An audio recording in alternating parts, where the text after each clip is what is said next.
બોલ રામા પીરની જય, રામચંદ્ર ભગવાન કી જય, હનુમાન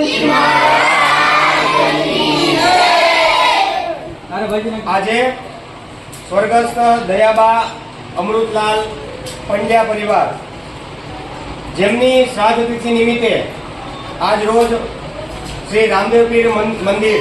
હનુમાન ધારાની નીચે દેદાજીના કુવા પાસે અહીં શ્રાદ્ધ તિથિ નિમિત્તે બટુક ભોજનનું આયોજન કરવામાં આવેલ છે, જેમાં જિજ્ઞેશભાઈ અશોકભાઈ પંડ્યા એમના પૌત્ર અને એમના મોટા ભાઈ નીતેશભાઈ અશોકભાઈ પંડ્યા જે અત્યારે કામથી બહાર છે, તો એમના પરિવાર તરફથી એ તમને સૌને બટુક ભોજન એ ભાજી પૂરી અને છાશનું વિતરણ આ કરી અને તિથિ ઉજવે છે. તો આપણે દયાબાના આત્માને જ્યાં પણ હોય એનો આત્મા જે રાજી થતો હશે તેમને ચીર શાંતિ મળે એ માટે આપણે સૌએ પ્રાર્થના કરવાની છે. નમઃ પાર્વતી